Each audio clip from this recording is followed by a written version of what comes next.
Start. Background is off.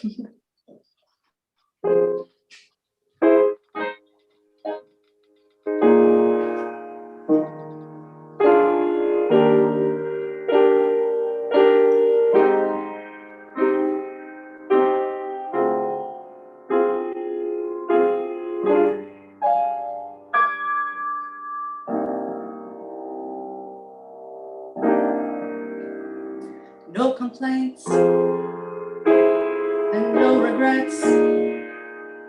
I still believe in chasing dreams or placing bets, for I learned that all you give is all you get.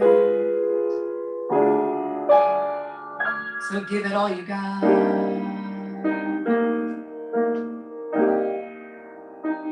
I've had my share, I've had my fill.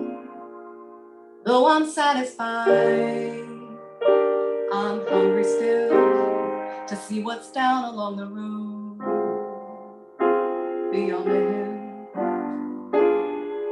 and do it all again.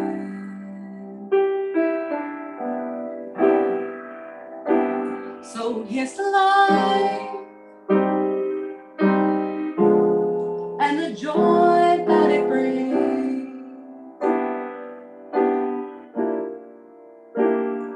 Here's to life, to the dreamers and their dreams. How the time just flies, how love can go from warm and low to sad goodbyes and leave you with the memories you've memorized to keep your winters warm.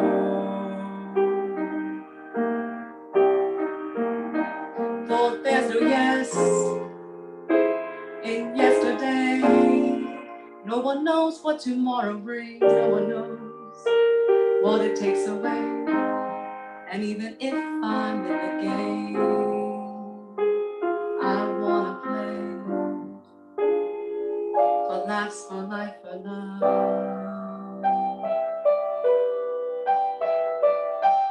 So here's to life and the joy that it brings. So here's to life, to the dreamers and their dreams. May all your storms be weathered, and all that's good get better. Here's to life, here's to love, here's to you.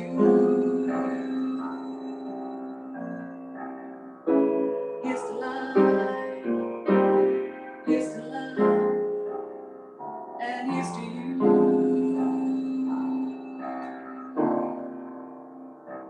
Here's to love, and here's to you.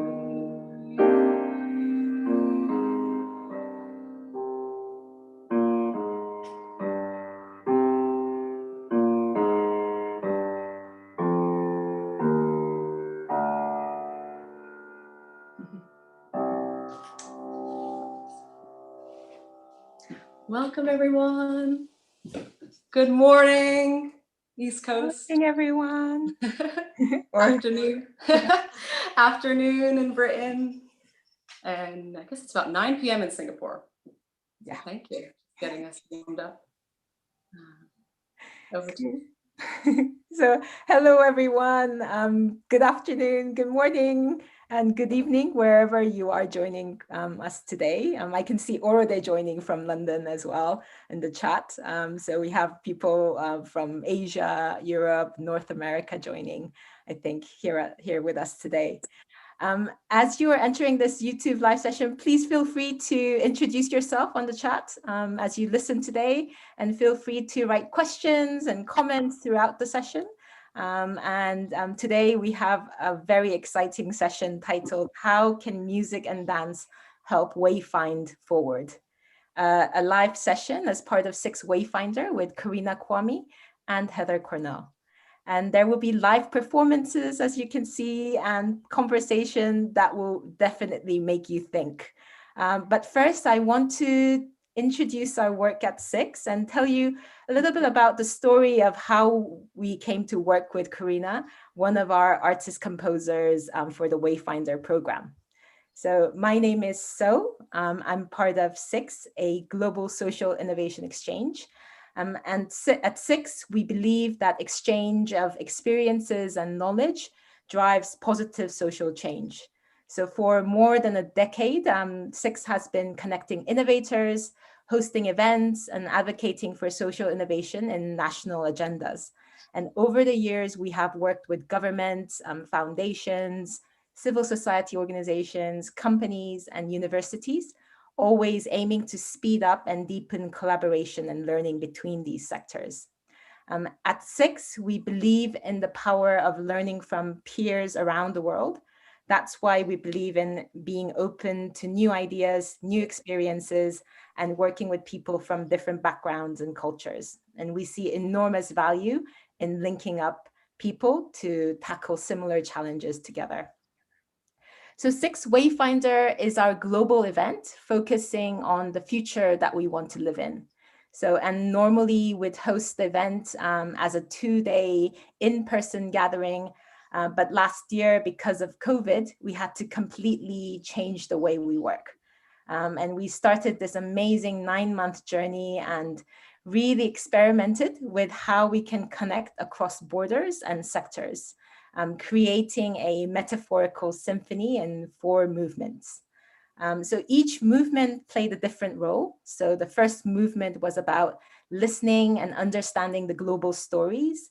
And the second movement was about kind of connecting people across borders and sectors.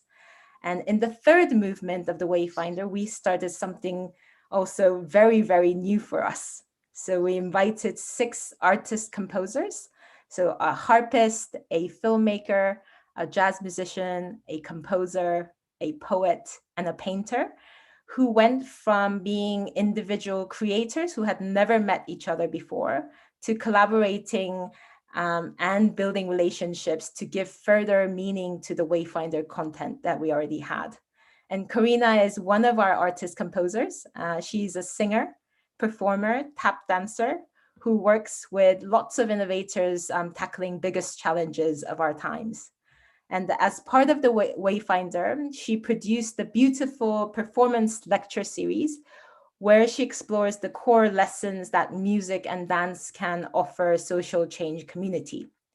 And at Six, we learned a lot through this process. What we realized was that art has this enormous power of connecting people, building relationship for social change. And we have so much to learn from the practice of creating, improvising, and the process of building a movement as artists, from the artists. So today, Corina will be talking about some of the themes she discussed in her performance lecture series in conversation with Heather Cornell. Heather is a Canadian-born tap dancer, choreographer, teacher, and the co-founder of Manhattan Tap, which was cited by the New York Times as being one of New York's leading tap ensembles. So welcome, Corina and Heather. And I'll now pass the microphone to Corina. Thank you.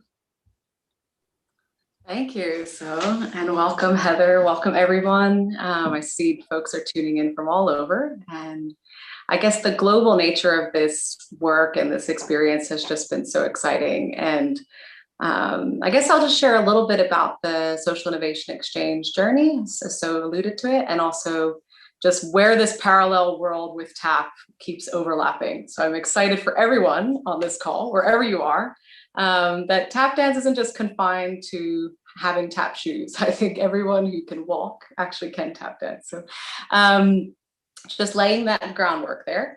But yes, as So said, joining in with Social Innovation Exchange was a really exciting opportunity last year as the world was being transformed.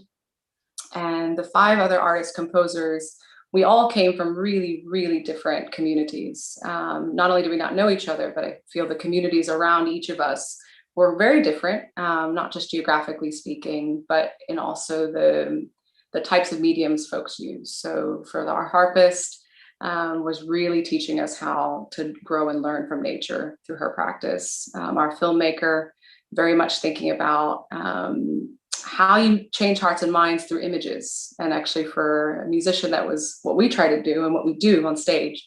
For our arranger and composer, dancer, we just learned so much about each other's language. And that piece about language, of how our different communities work together, was one of the first things that I felt joining this group was really pivotal. Particularly for the piece I did was around just really reflective lectures. So bringing in pieces from my musical practice and just pulling out themes like a common language and just sharing how that has shaped my journey.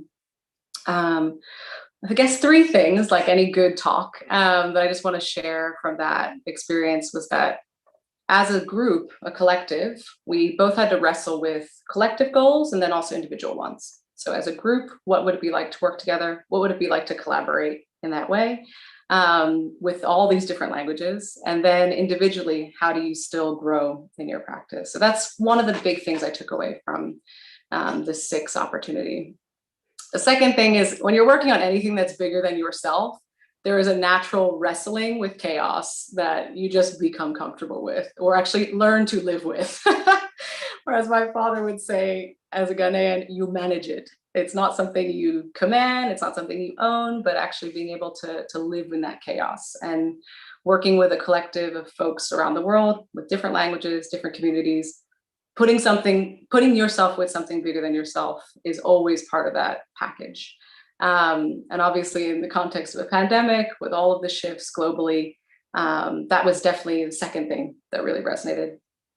And the third thing I think is where I'm excited to share and introduce Heather, was very much around improvisation and how, as a conversation, it's definitely something that as a group of innovators, we were wrestling with all the time. Our way of gathering was restricted to conversations in this sort of Zoom virtual context, but how we can be changed by what we hear. And this is something that Heather, as not just a tap dancer, a musician, a mentor, a friend, a choreographer, a teacher, has been sharing and teaching us for not just the last year, but definitely in this year of the pandemic, the power of improvisation. So I just want to open up with that context. I also want to give Heather just a chance to just say hello and introduce herself as well. And then I have a few sort of prompting questions as we get into today's session. So Heather, I'm very excited. Thank you, Corina. I'm really excited. I'm so excited to be here because I find Corina to be one of the brilliant minds of our generation, and that being because of the amount of compassion in your work. And I think that if we're going to talk about the way forward, I think truly it's going to be through humanity and compassion. And so I'm encouraging my children, my 2 children, who are the most important things in my life, to be mentored by someone like Corina, because I feel there's so much that we can do right now, because talk about chaos. You know, we're in such a chaotic place. We're in the midst of chaos. And as you know, I believe in collaboration and improvisation. And above all else, I think that the way out of this is through collaboration and improvisation. So when you were talking about the little bit of chaos of, you know, in being in this group, I feel like that's the place we need to be in right now. And so a little bit about myself. I'm a tap dancer. My work is not political in any stretch of the imagination, but living my work is political. So the way that I live through my work is political, but my work does not overtly come across as political. It's a celebration of music and dance and theater, and a celebration of improvisation and collaboration. collaboration being probably the biggest tool that I've had in my life for learning. Basically, I think everything that I've learned in my life has been through active collaboration. And so Manhattan Tap was my first chapter in New York. I'm Canadian. I moved to New York, started a music dance company, toured all over the world with it for 20 years, and then started a chapter of self-exploration for the last 20 years. A lot of people do it the other way around. First, I ran the New York dance company, completely innocent of what I was doing, which if I had looked around, I might have made the other choice. But then after doing that, decided to go into this period of self-exploration. And I have to say that the universe I lived in at that moment was very confused by this, because the normal trajectory in our business is to start heading up the hill and continuing to, get as high up the hill as you can get. And when I got part way up, I thought, wait a minute, I want to explore the valleys a little bit, because I feel like now that I've nurtured the scene, I want to nurture my own voice. And I think that was the most selfless thing that I've done in my life. It felt very selfish when I did it, but it's when I started to really, truly, I think, participate in considering change and considering nurturing my scene.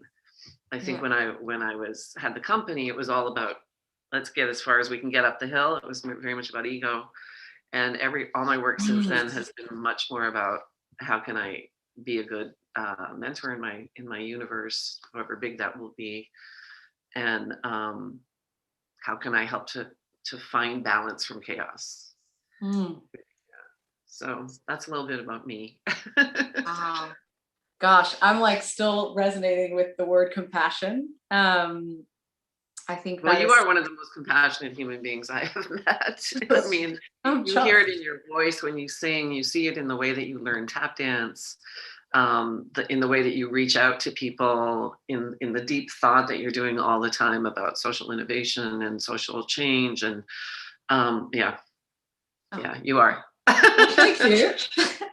I'm thinking a little context as well is, folks know that I sing and I play. A couple years ago, I remember I was going to jam sessions a lot. For folks who don't know what a jam session is, this is where, I won't say you cut your teeth, but all the practice you're doing at home on your own, and before you play with your own band, there's a step in between where you're learning how to listen. And for me, jam sessions are the opportunity where you come with your music or you come with a tune, but you're going to play with others and you might not have met them before. So there's an element of being in chaos, listening, being compassionate.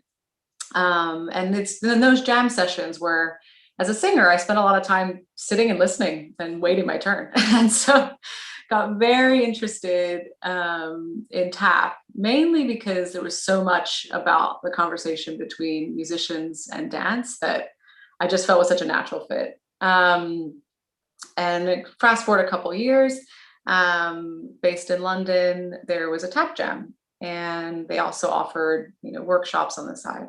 So that's when I got to connect with Heather, and really danced a lot of swing dancing and Lindy Hop, but really no real familiarity with tap beyond the few films that I just wish I could dance as well as Fred Astaire. But I just want to mention that, because in hearing how or seeing how musicians interacted with dancers, it was almost like we're distant cousins. And it's why haven't we met yet? And actually, most of us have met, but I think the level of compassion that you shared as well in bringing tap dancers and musicians together. Also, can I just comment on that without? Yeah, sure. This is conversation. So cousins thing. We're supposed to be brothers and sisters. Exactly. That's who we are as musicians and dancers. That's how we exist in the foundation of all our music, which is from Africa, and we've become distinct cousins in the Western world. And a lot of my work has been trying to get us back to brothers and sisters. Yeah, totally. So I didn't mean to interrupt you, but yeah. No, it's conversation, so please do. I mean, I was just going to go into that bit around how, as brothers and sisters, there is a common language. And I think whether it is the actual chords or the rhythm and time. And these are all sort of fundamentals for folks not outside, who are now joining the music dance theater world. These are common languages. And I felt that tap dance in a way is at the nexus of all these different languages. And for sort of how we use music and dance to wayfind forward, I think whatever communities of practice you're involved with, there are some common elements and the words we use as a common language are sort of building blocks. So I know for Social Innovation Exchange, they have folks who work with youth in Mexico, there's folks in Singapore, there's folks here, and there are these common stories, common narratives that people have experienced regardless of their sector. And I find for the piece that tap dance has shown me is that even if they do become distant, there are these common themes that we can all sort of come back to. So it's how do we create those spaces where that can happen? Well, you model that. Corina, you model that, because at one point the kids and I were having dinner and we were sitting at the table and I said to Egan, you really have to connect with Corina because she can really help you understand the fields of architecture and understand the fields of, types of engineering. And then I looked at my daughter and said, and you really have to connect with Corina because she can help you understand social innovation, because she's going into, social innovation and human rights and stuff. And they looked at me and said, are you crazy? That's the same person? And I said, yes. And she's a really good collaborator of mine. So, and a student. And they just looked at me like I was crazy, because people don't understand that all of this connects in the way that it can, that you can be a human being that embraces many different parts of the universe and find a way to make them collaborate, or find a way to open the collaborations that already exist. I think we've compartmentalized for too long, and that's led us to where we are today.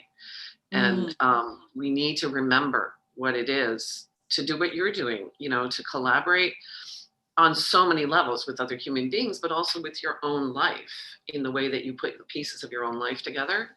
And the more of us who can understand how to make the connections, we can reverse this trend of compartmentalizing and, this over specialization that we've all gotten into. You study one thing in college and you do that for the rest of your life.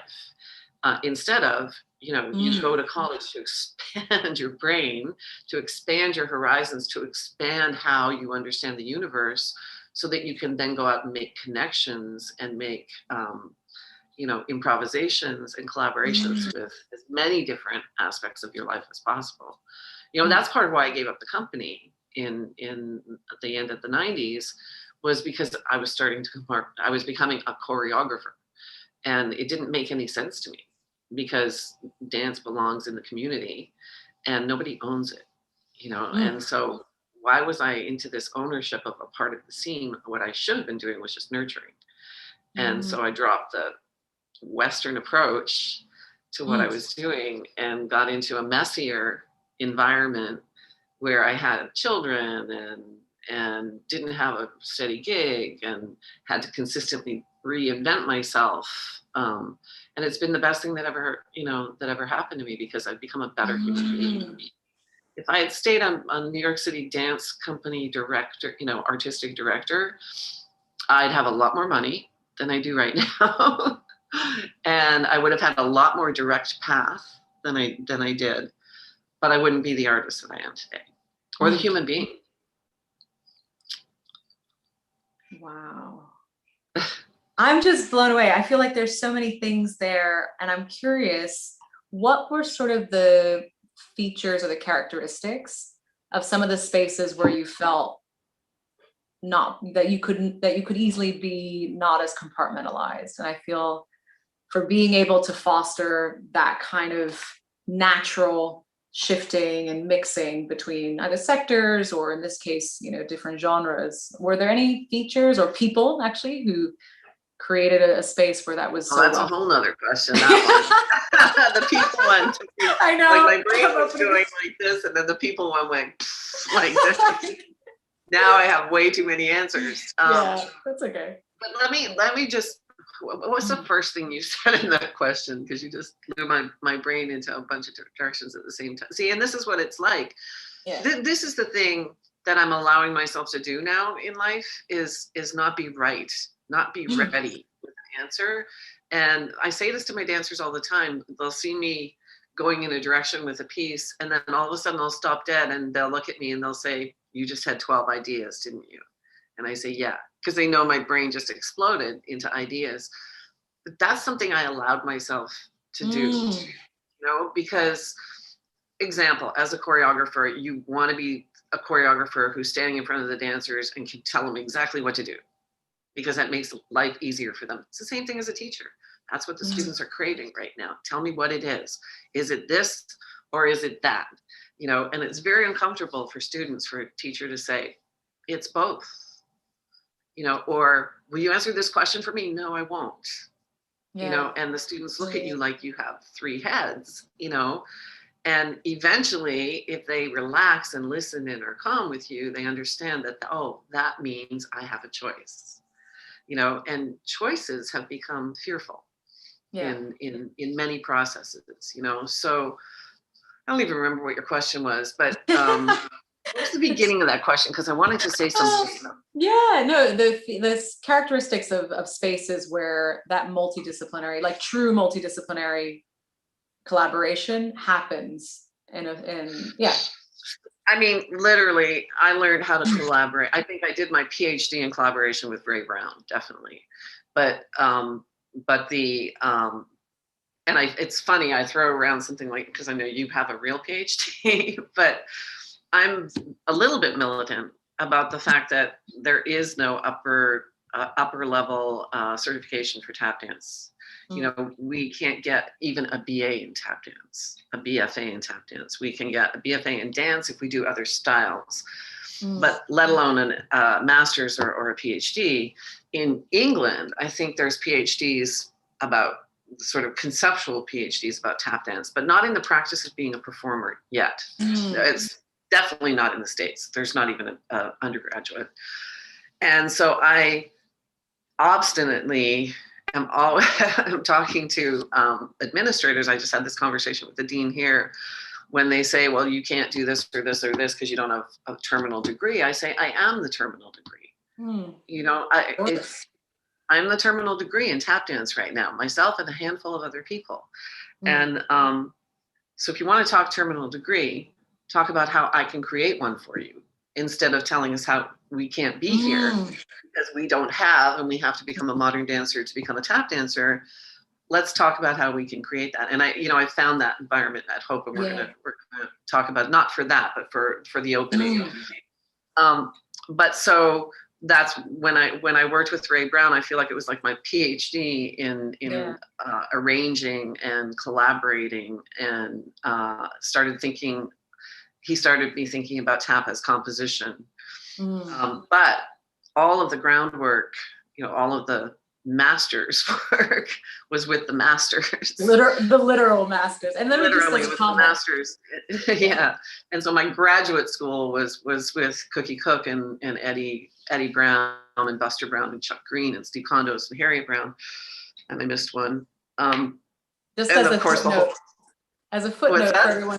Oh, just give a footnote for everyone listening. These are the masters of tap dance. And for folks who don't know their names yet, I encourage you to look them up. So we'll put them in the chat. Chuck Green, Cookie Cook, Buster Brown, Eddie Brown. These are all, and there's more. So keep going, just to give that context. Yeah, so Cookie Cook from Cook and Brown, Chuck Green from Chuck and Chuckles, Buster Brown from the Speed Kings and Bubble and Brown Sugar, Eddie Brown from the Bill Robinson Show, Steve Condos from the Condos Brothers, from all the Betty Grable movies, and this is like reducing their careers to the smallest possible denominator, because there was so much more that they did after that chapter that really mattered to the world and to the innovation in the world.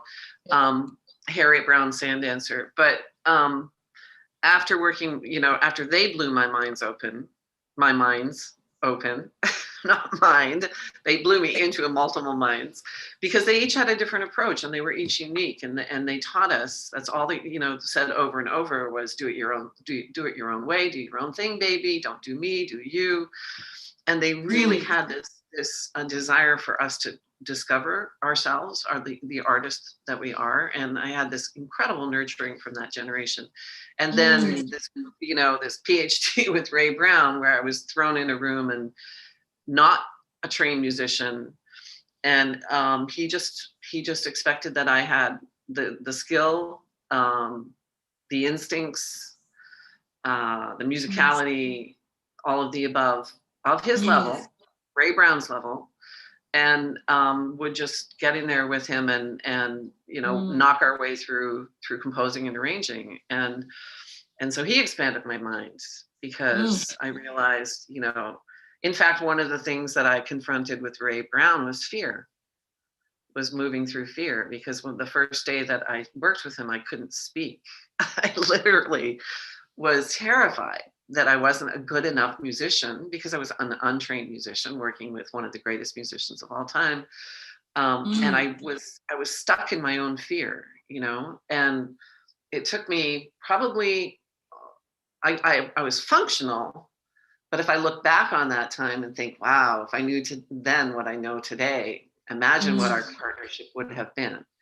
Because, all the things he was throwing out, Heather, do you want to do a duo tour? Do you want to do a tour with Oscar Peterson? Do you want to, all these things he threw out at me. I basically was standing there terrified, terrified, paralyzed. We managed to squeak out some concerts and, a 20-minute suite and Gumbo Hump and some really definitive work. But it was definitely an opening for me. I didn't walk into it prepared for it and, hit the ground running and become, although he treated me the entire time we worked together as an equal collaborator. Never, ever did I feel anything less than an equal collaborator. And so he showed me how to mentor. I learned how to mentorship from him.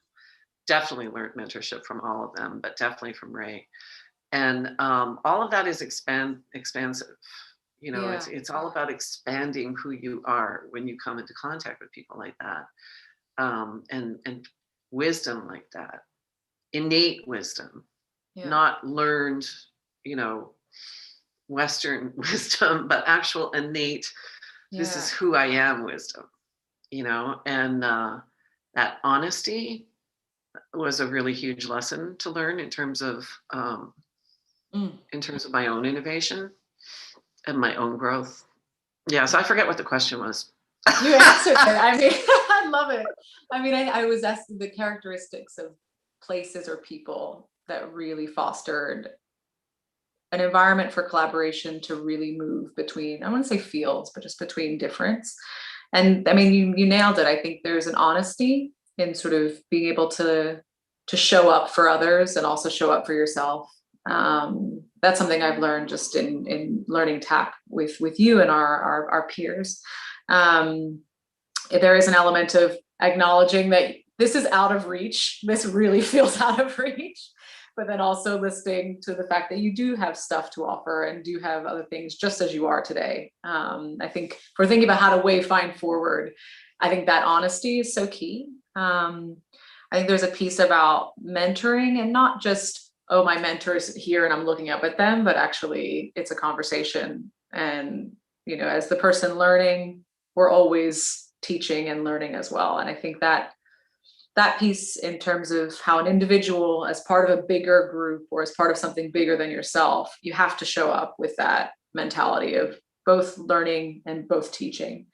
And then you said something else. Gosh, I can't remember. In terms of that, remember what else I said, Corina, but in terms, because I won't. But in terms of that mentoring thing, that's so interesting because I just made an appointment with a student here at the college who had approached me because she heard me speaking on one of these conversations about how we've kind of destroyed tap pedagogy through cutting off the music arm of it. And so if you study music, you study, theory, survey, history, and studio. If you study tap, you study studio and a little bit of history. Or dance. I mean, dance at all. Dance is studio and some history, but not even a lot of history in most cases. We get more, I think at Hope College, they get way more history than I've ever seen at any other college. But so a little bit of history, if you're lucky. Usually none of TAP is in the curriculum. None. Like the college that I taught at before this, my dancers would come and say, why is there's no TAP taught in our dance history class? And I'd say, I don't know, I better talk to somebody. But we never managed to get it on the docket, even though they had TAP classes.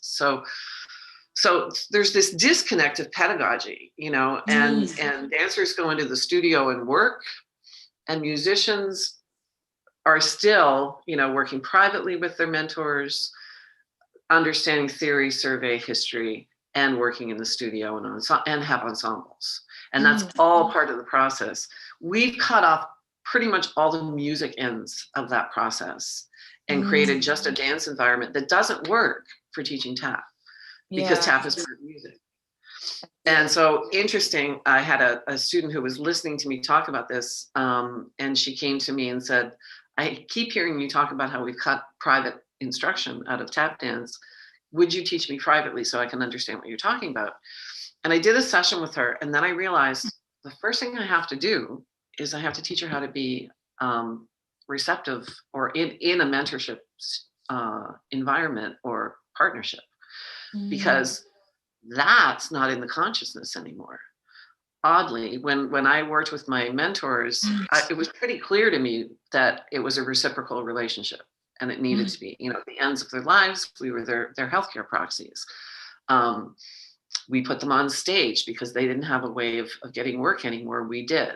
So it was totally reciprocal. They took us into their family, and we became family. But that's not part of the educational environment of dance right now. And so I did one session with this dancer, and in fact, this afternoon, I said, before we can embark on a partnership like this, we have to have coffee. We have to sit and talk about what it means to be in a mentorship environment. And so we're going to go, and that's the first part of the learning of we didn't have to go through that for some reason. It was still in the consciousness. I think because these guys embodied the pedagogy of TAP, which pedagogy is even too lofty a term for what we did. But they embodied how to pass on an oral tradition with the entire art form intact in the moment, in every moment.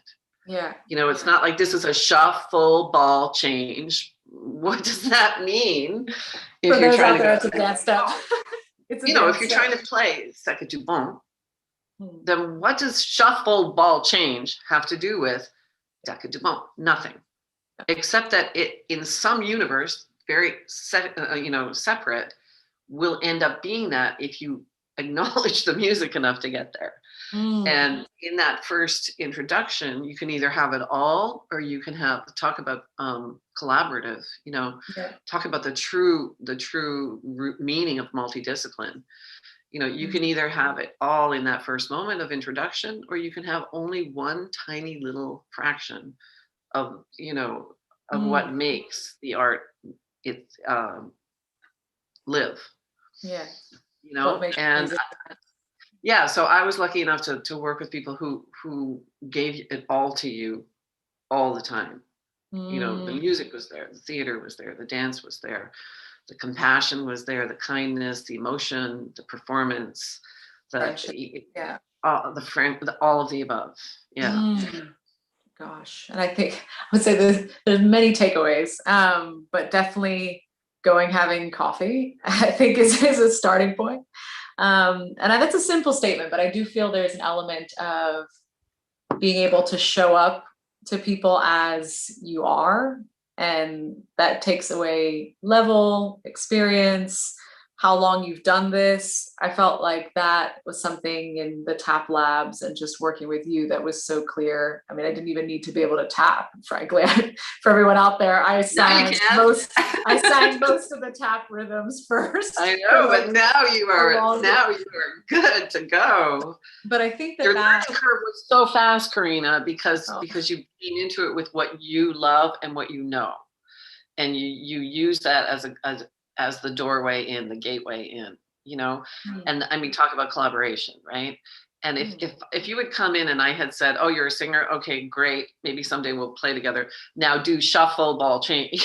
You know, it would have taken you years to make those connections. But because you walked in and I said, oh, you're a singer, so sing. and you were able to pick up even more of the nuances of the music than most of the tap dancers in the room, so that when you started tap dancing, it was all there. And there's an element of, gosh, I think I want to go back to that point about chaos, because when I was telling the story in retrospect, I'm like, yeah, like did it. But I remember there were so many moments, and I guess for folks, like the solo practice part is a lot of the work as well. It's not that you go into your woodshed by yourself and emerge this great performer. There's definitely the performance element, there's the collaboration piece, but there's still a lot of work you do on you individually. And I remember, you know, wrestling with that material for a good like 7, I'm still wrestling with it to be honest, but like a good 8-9 months. And there's a piece about that chaos and wrestling. And it's something that a lot of the other social innovation exchange artists, composers, we all talked about this at almost every stage. We were either wrestling individually or with our project as a group. And it's this ability to both wrestle with something bigger and also show up as yourself. And I think that for wayfinding, music and dance is like an eternal wrestling with that. Like, and for young artists and young students and young performers, I mean, I think it's all about getting comfortable with not knowing, getting comfortable with the unknown, getting comfortable with chaos, because jazz is form versus chaos, right? So if you're only going to be comfortable with the form, which is what we teach in Western society, what happened to the chaos? Because that's the other part of it. So why do we keep embracing the form instead of the chaos? You know, we need to embrace both at the same time. And that's the trajectory of understanding an improvised art form, is to understand that there is this gray area that you're supposed to be embracing as part of how you learn it and as a part of how you put your craft together. So if we uncover everything so cleanly in our classes so that everyone knows exactly what they're supposed to do, we're not addressing the chaos. And we're hindering students from becoming true improvisers, because, you know, I can tell you every single day that I teach, I learn how to teach. Every single day. Like I've been teaching for 40, however years, the same thing. And every day I realize what I wasn't doing yesterday. And that there's another, like, I just went out and I paired my tap class with a music ensemble this semester, which I'm really excited about. And the first assignment is 2 months long, and it's get with another human being and play. That's the assignment, you know. And they're like, well, what are we supposed to do? And I said, nothing, just play. Just get with them at least an hour a week with another human being and play, you know. And the best thing I think I've done to organize my classes is I booked 20 hours of space, and I put a chart up online, and I sent it out to all the dancers that I'm connected with, and I said, here's studio space, sign it out and start working, you know. Wow. To me, that's the most productive thing I could do for my students, you know. If they're not getting over that hurdle of getting themselves in the studio, then I can give them nudges to get them. But it's all about understanding yourself through private practice. That's how you learn how to collaborate. That's how you get in the room, you invite someone in there with you, then you go back in and you try and figure out what just happened. And now and again, you go and take a class. Yeah. For inspiration. Definitely. It's like the master class format, where you walk out with like 6 months. Get a session with somebody. Yeah, or you get a private session with somebody. But it's not about taking class 5 days a week and never showing up in the studio, you know. And I think that independence is also something that we need to nurture, you know. Yeah. Oh gosh, my brain is like so many directions. I'm thinking. Well, we want to talk a bit about community, right? Yeah, no, definitely. Because another thing that I did this semester, I'm talking a lot about teaching at a college because for people who don't know me, I just was given a full faculty position at Hope College. And that's, first of all, that's a big thing for a tap dancer because there's not a lot of them around. They created a position for me. But it's allowing me to take everything that I do and stop touring so much, which is hard on my body at my age, and put it and sit somewhere and focus on just the work. And I'm finding the environment I found myself in. I'm grateful for every single day because I didn't think an environment like this existed. But I mean, within the first week I was in, I had 2 people from the music department call me up for collaborating. The dean is open. They're letting me try and get together a percussive music and dance minor that would be positioned between the music and the dance departments. This is unheard of in North American colleges. But so that's why my context right now is very much talking about students. But another thing that I discovered, because everyone keeps journals, which I always have my students keep journals. I think it's important to get into that private thing. But then how do you share? How do you get a student actively share that with their community? So I created community pages on Google for all my classes. And basically, they're not required to go and have discussion there, but I encourage them all the time to just, if you have a question, just throw it up on the community page. If you discover something about yourself or another human being or a process or something, throw it up on the community page. Collaborate with each other so that you can, something turns you on, see if it turns other people on, and it's been really, really wonderful. I've had to keep nudging them and say, it really will be fun if you, but it will be okay. It will be okay. And it's not extra work. It's nurturing for you and your community, and it's interesting to watch how they, as they get pulled more into the stress of the college, how they disconnect from community. Yeah. And it's similar with that stress around trying to wrestle with a piece, or in some of the social innovation context, to try to think through what is the root cause of the problem. So you go into your hovel, but actually it's the community. But actually, that helps you navigate. Yeah.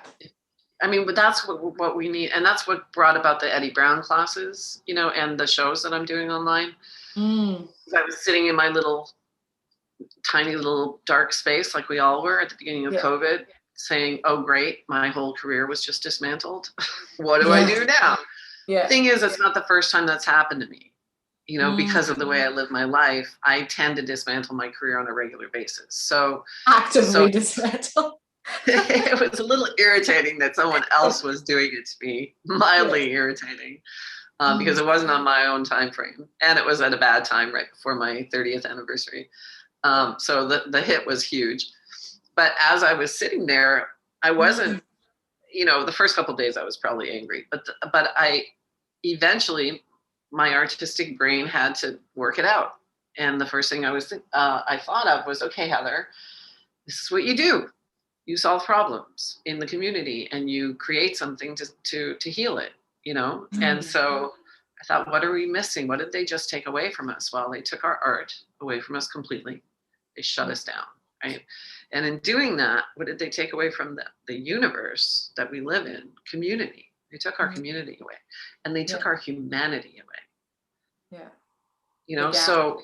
So whether it was circumstance or whatever, we don't need to go into that. But the reality was humanity was being marginalized in community. And so groups like this and minds like ours, the first thing we do is, well, how do we heal that? And so for me, it was share the masters on some level, because find a way, because that's where there was so much humanity and community. It was just resonating. Yeah. So I started working on a way to share Eddie Brown, because he was such a sweet soul and he had so much to offer. And I've been looking for a way to share him. Yeah, definitely. But I wasn't going to go and just do classes because where's the community in that? So that's when I thought, well, the simplest solution is to create little communities around material and then require that they function like a community. So you must meet at least once a week without me and nurture each other's progress, And I think that part of it was as important as getting online and sharing his work. Totally.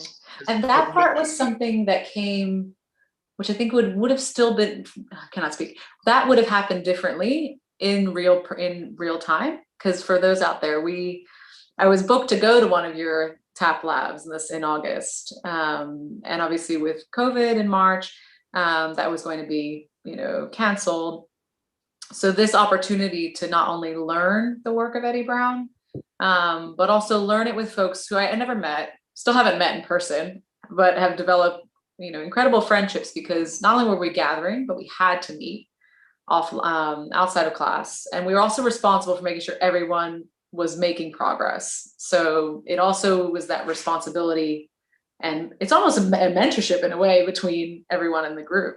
And it's a very similar model that the artist composers took. We had regular sort of touch points with 6, but also, developing a piece together comes with all sorts of touch points. So I think that part is in a way how humans we've sort of innovated in the wake of, massive change, and how best we can do that and create spaces where that happens organically, I think is what I've learned. And it can come about very simply. It doesn't have to be complicated. It can be a very simple, the prompt for that was simply, you have to meet once a week and nurture each other's progress. And, there wasn't any complications about it. It was just, this is going to be part of the initiative. And I think we can do with very little, we can do a lot right now. Defo. It doesn't need to feel like this thing that's completely out of reach. I just realized it's like 8 minutes to the end. I completely could keep talking. Was there anything we were supposed to talk about? I think we covered this always happens. You've seen my conversations. Collaboration, language. We're gonna have to do this again. I think I'm gonna invite So back just to see if there's any questions. I nobody told we're waiting on the Q&A, aren't we? Sorry. No but worries. we can take away, because I don't think there's questions, but we have lots of kind of comments. People reflecting on how this relates to their own work and their own community. Ooh. And I've been putting some comments on this chat as well for you guys to read. Gosh, this is where my multitasking starts to break down. I'm terrible at this. When I'm in conversation. That's another thing, being fully present in a way that allows me to skirt the fact that I haven't looked at the comments. But I love this one. Kate Simpson. I think the wrestling through chaos with community is really interesting. In academic research relating to buildings and energy, I get so far alone, but collaborating enables deeper understanding. And then Kelsey responded, you hear it at so many organizations as well. The focus and stress on the work can drive disconnect from community. Yeah, community is the essence of the work. Orgs can structure ourselves away from our purpose. Oh, gosh, that is a lot. But so true. I think there's this element of not just managing the organization, but you get into the management of ... And then it becomes less about those organic touch points. And then depth of reciprocal mentorship and the centricity of learning in and through community, each other together. We dance through chaos and fear into improvisation, collaboration, and connection. Oh, I love that. And there's one question now coming in from Kate again that says, do you know of good resources to learn from music and dance to inform other collaborative working practices, such as urban decision-making academic research? Ooh. Resources in music. No, you go ahead, Heather. No, you go ahead. No, I was just going to mention there's a really amazing researcher at UCL named Ellie Cosgrave And she's done some really amazing work around choreographing the city. So actually brought in choreographers to work with planners of how choreographers think about space. And that's also transformed how we think about places like train stations and how people naturally move through a space. I think that's a really good example. I'm also curious for, yeah, I'll send it to you, but this conversation has also made me think, like, if you had an improviser of any kind, whether it's music or music, dance, theater, all the above, how they would relate to space. You know, if you take the same example of a train station and how an improviser might think about moving in that space during the day, in the evening, or if you change aspects of whether it's full or empty. I'm curious how improvisers, as people who their job is to actively listen and be changed by what they hear in a very human way. But I'm curious if you have any others, or is this something we have to create, Heather? No, what I wanted to say is I'm teaching a movement improv class right now. And one of the first things that I did was introduce different types of improvisers into the process. So they expected to see only the vocabulary that they're used to, but I was introducing any kind of improviser that resonated for me. So musicians, dancers, philosophers, anyone who's talking about improvisation, and they're blown away at how it's expanding the way that they think about movement improv. Because they're used to just receiving examples from their field. And I think that's the biggest thing. Like, for example, there's an incredible book on improvisation by Daniel Negrin that I used for my first semester. I've moved away from it and I'm moving. So I'm picking like a different book on improvisation every semester that I teach this, just to nurture my own progress. And then bringing in quotes from people, you know, like there's incredible quotes from Merce Cunningham. There's incredible quotes from Miles Davis. There's, you know, like quotes from any, there's a comedian we found who talked about the why, you know, like what is it without the why? And just I feel like we can go to any field and get inspired if we're talking about improvisation. And we should be going to many fields, because we should listen to as many people as possible express or discuss improvisation. And that's how I think we create multidisciplinary environments. Wow. I'm loving that. I just saw one quote from someone saying, also an engineer, we can't solve the problem alone, but we can become better individuals. Dance and music help me to learn, to collaborate. Studying philosophy, history helps to understand others too. So that is a mammoth takeaway, but I really feel like this conversation, which is in a series of many conversations that we are all having. I've been watching Heather's conversations as well. Folks, I think we've put the links to Manhattan Tap, and there's conversations about the oral history and tradition and a lot of the different themes you've heard here that Heather's been spearheading since the beginning of the pandemic. Social innovation exchange on different movements of the Wayfinder has also been sort of hosting conversations, both in sort of dine-arounds, part of the Global Stories piece, where they got people from different sectors, disciplines to really just connect and have a meal. But I like the idea of having people have to meet other humans during the week. I think that's a really tangible takeaway. And yeah, these kinds of conversations that the artists composers have been having this week have also been a really great opportunity. I could really just stay on all day, to be honest. That's why we had to create the after party for the Zoom shows, because nobody would leave. So now we have the Zoom show 2:30 to 4:30 and the after party, and all the diehards stay, and we just we talk until one time we talked until 9:30. I mean, it's just crazy. Yeah, just because we all need this so badly. Yes.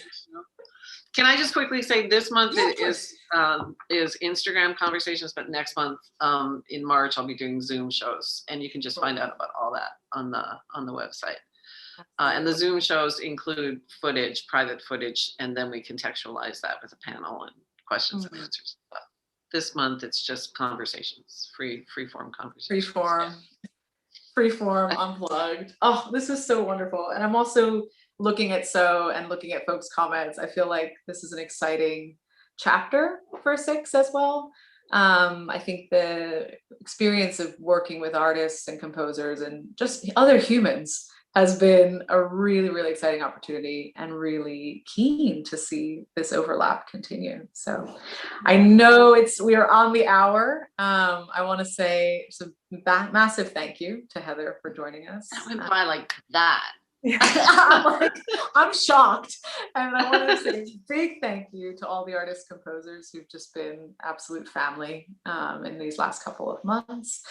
And to Kelsey Spitz, Josie Ann Smith, Darren, Louise, for the whole Six family have also just been absolutely glorious in hosting this kind of conversation. So with that, any final notes? So Heather? I think you have another chance to meet Corina on Friday if you're coming. Oh gosh, yes, sorry.